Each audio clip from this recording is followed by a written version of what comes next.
Yeah, Assalamualaikum warahmatullahi wabarakatuh, and a very good morning to Dr. and our fellow friend. And we are from Group 5, and we want to present about the implementation of Article 153 Malay and Bumiputera privilege in the multi-ethnic society in Malaysia.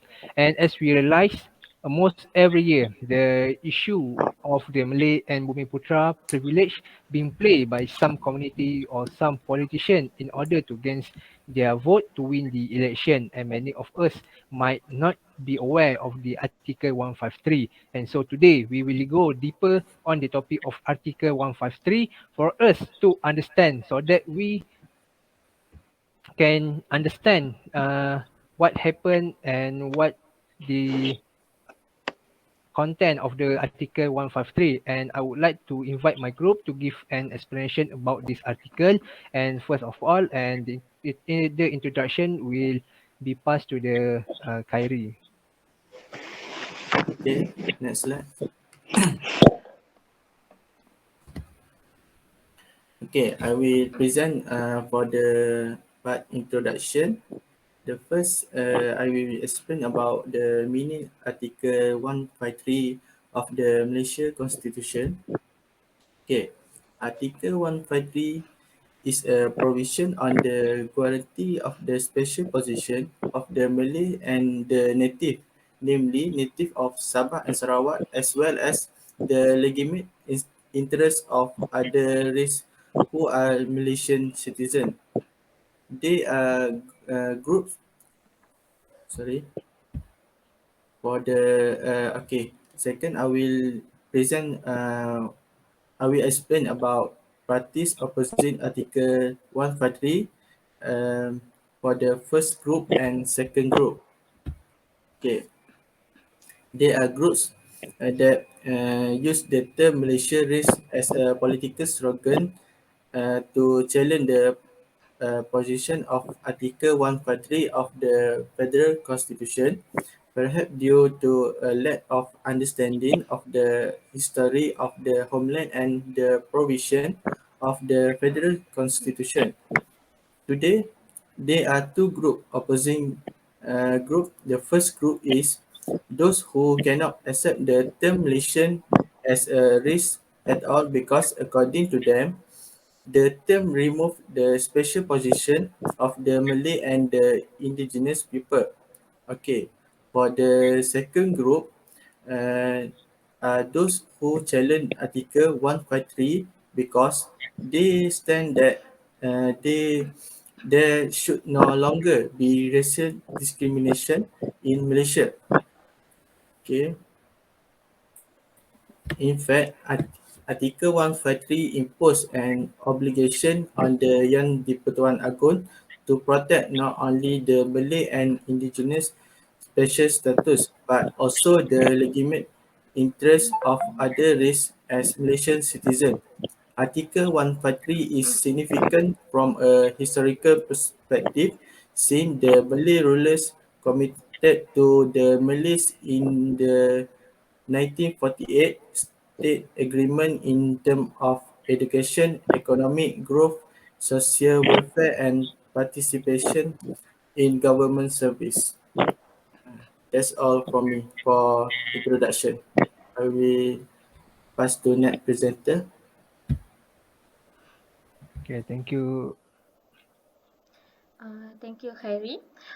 Next, I will briefly explain the history and content of Article 153. So, the Article 153 came into existence following the aspect of Yang di-Pertuan Agong, whose sole responsibility of safeguarding the Malay peculiar position. This also includes the native who live in the Sarawak and Sabah with the related communities' legitimate interests. The article is primarily seen as a continuation of previous laws made by the British to protect the indigenous peoples from being overwhelmed by the immigration of Chinese and Indian workers into Tanah Melayu. In the years after independence in 1957, the Chinese and Indians were generally rich, urban dwellers, whilst the Bumiputera were mostly farmers or manual laborers. And to amend Article 153, there is not only need for it to be approved by a two-thirds majority in Parliament, but also the consent of the Conference of Rulers must be obtained. This clearly suggests that the provision of Article 153 was not intended to be for a temporary period. Next slide. Okay. As for the content of the article, Malay and native of Sabah and Sarawak occupy a special position where the YDPA required to safeguard their special position in accordance with the provision of this article. Notwithstanding anything in this constitution, but subject to the provision of Article 40 and of this article, the Yang di-Pertuan Agong shall exercise his functions under this constitution and federal law in such manner as may be necessary to safeguard the special provision of the Malays and native of any of the states of Sabah and Sarawak. And this is to ensure the reservation for Bumiputera of such proposition as he may deem reasonable of position in the public service, which is other than the public service of a state, and any scholarships, exhibition, and any other similar educational or training privilege or special facilities given or accorded by the federal government. And when any permit or license for the operation of any trade or business is required by federal law, then subject to the provisions of the law and this article of such permits and license. The Yang di-Pertuan Agong may, in order to ensure the accordance with Clause 2, the reservation to Malays and native of any of the states of Sabah and Sarawak of position in the public service and of the scholarships, exhibition, and any other educational or training privilege or special facilities, give such general direction as may be required for that purpose to any commissions to which Part X applies, or to any authority charged with a responsibility. That's all from me. I will pass to next presenter. Okay, thank you, Anik, my friend. And my part is I want to present about the implementation of the Article 153 in Malaysia.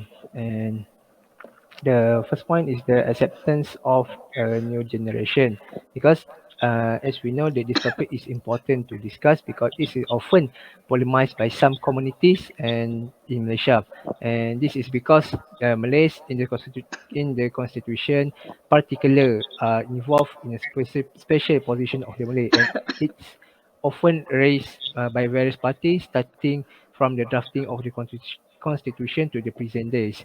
And this matter is the no end, and the emergence of a new generation after the independence who is said not to understand this question and is regard something that no longer relevant.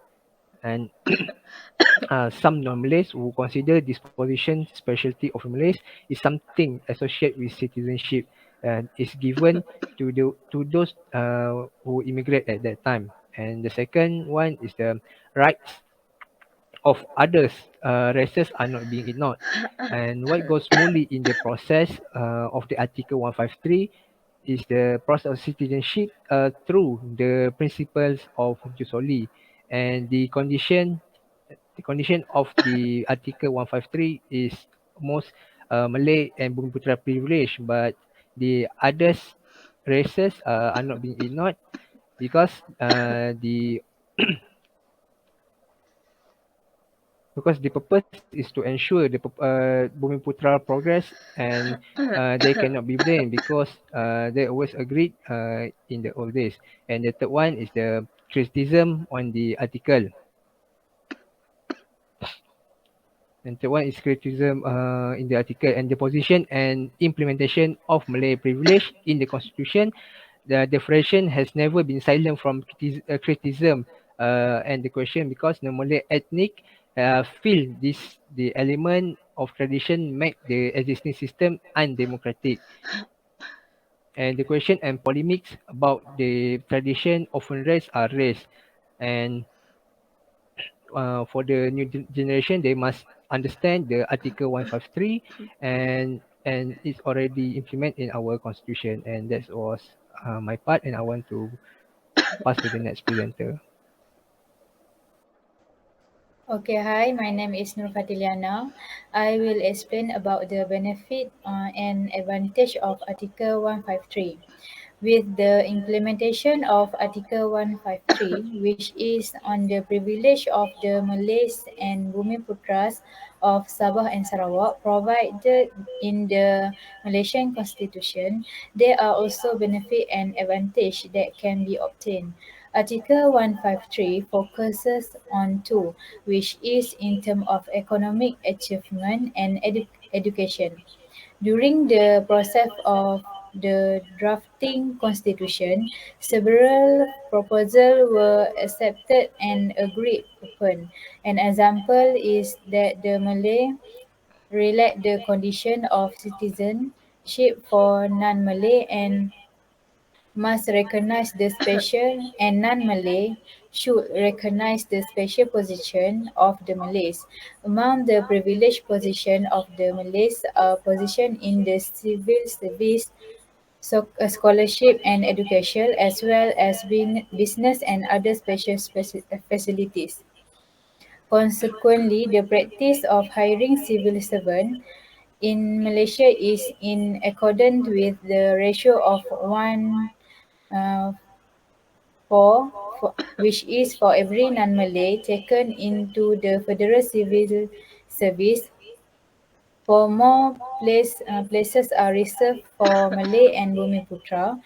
In terms of participation in the economy, after the new economic policies, which is Dasar Ekonomi Baru, was introduced in 1970, the government set a target of at least 30% Bumiputera participation.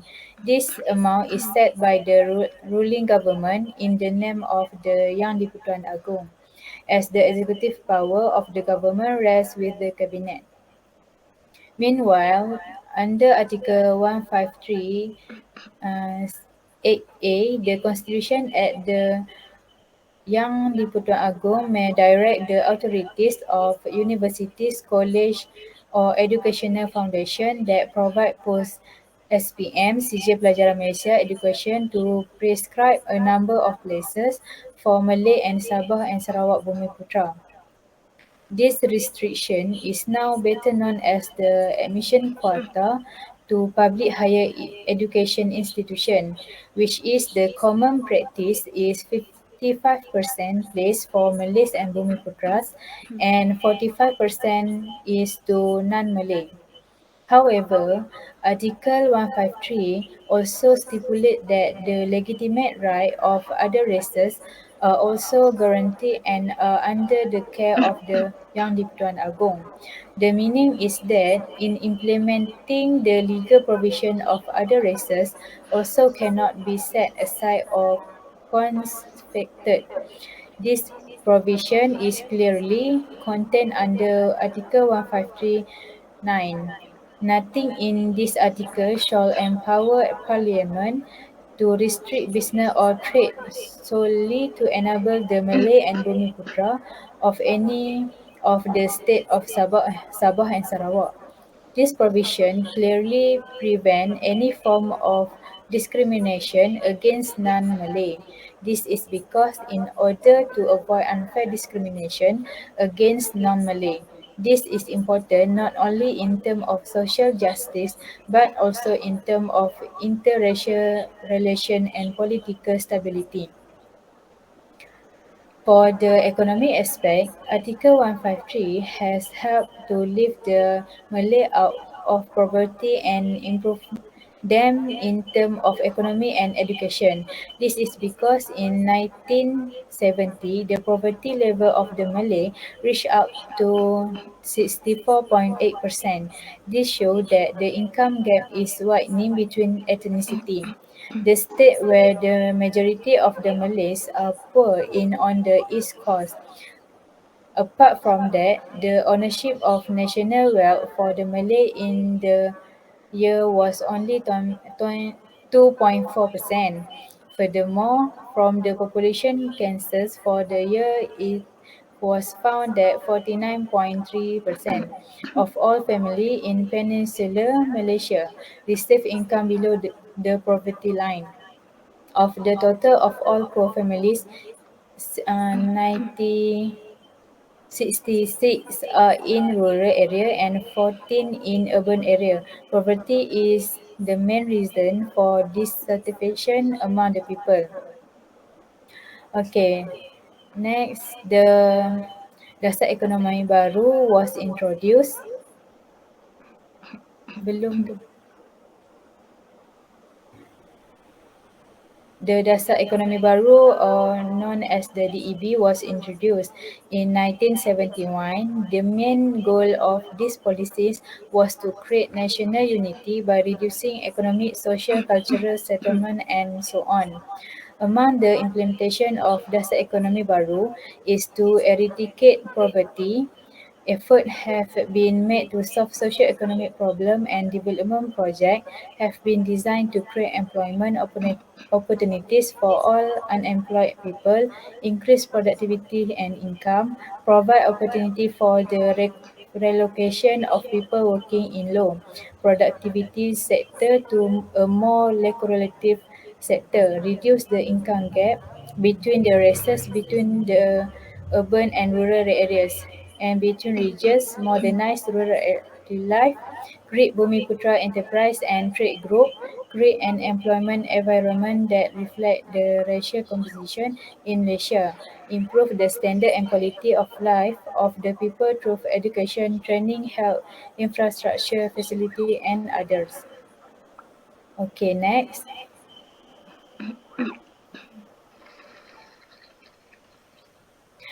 In terms of the scholarship, there are special scholarship for Malay and Bumiputera such as Mara scholarship. This shows that Article 153, uh, which is the right and privilege of the Malay and Bumiputera, play a large part in helping this group in education. Apart from that, there are also skill institutions such as Kiat Mara, which were established to improve and train the skill of Malays and Bumiputeras. The establishment of Kiat Mara aimed to provide technical and vocational skill training to youth in rural and urban areas to enable them to acquire the skill and preparation to become skilled worker and technical entrepreneur in meeting the need of industry and economic development as well as entrepreneurship locally and in the country. That's all for me. Next, I will pass to the Fatihah, the next presenter.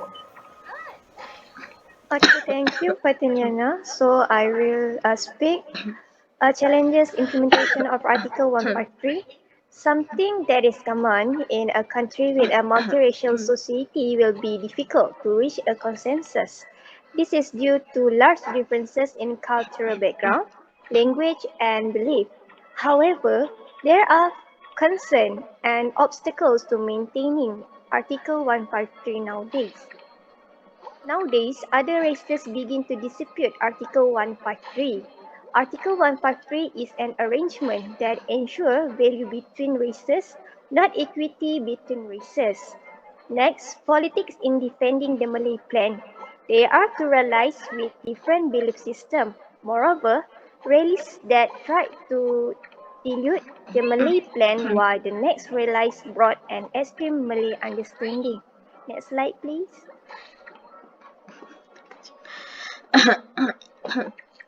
Okay. Okay, general election in 1999, the language of legal issue was changed to the language of the vote issue. To win the heart of non-Malays, large-scale rallies mobilized by the Malays were hesitant to play and fight for the privileged right of the Malays. According to psychosocial perspective, Malay yachts today are apathetic. Next, bound to accept and uphold the perspective of other act peaceful without defending their own privilege. So we can see our Malay yacht today are apathetic and do not think rationally because of the complexity and innovation. Build an era that is not involved, repentant and carefully in defending Malay freedom. They are bound to accept and uphold the perspective of others and act peacefully without defending the privilege of their own race. This is due to the acceptance of an astute generation in studying history and lack of pride and love for their own race. Next, I will pass to my teammates, which is Kyrie, to conclude all of our presentation today. Okay, thank you, Fatihah. Okay, I will present for the part conclusion. Okay, the first one is the privileged right of the Malays cannot be questioned by dissatisfied parties. The Malay privilege is a proper that has been given to the Malays as a signal why the Malays are inclined to propulsion the Malay land relation with the Indian and Chinese who got here right here in historical times. In addition, cover the right of indigenous and ethnic human in Sabah and Sarawak. This proper need to now no longer be upheld despite the fact that Malaysia is present process modernization because of globalization. Okay. Second is the government needs to take the best measure to ensure that this problem does not recur. Um, okay. There are many methods that um, there are many methods that may be achieved to make sure that the human being are conscious and don't forget the record of way this wealthy and advanced Malaysia turn into form. The issue that the authorities can do is to introduce record instruction on the number one faculty degree once more in order that younger kids are uncovered to the record of way independent turn into accomplished and Malaysia turn into form.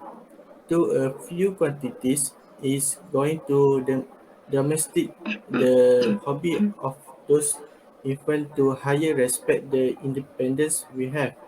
Even the storytelling, the amount of appreciation independent must be achieved extra frequently and swiftly in order that they may be ablaze and excite in instilling the spirit of nationalism and patriotism in themselves. Okay, that's all for the conclusion. So, Okay, thank you, my fellow friends, and that's all from us. And I hope that we can learn and we can adapt the article of the 153 to our life, and we can live happily and harmony in the Malaysia. And that's all from us. And thank you.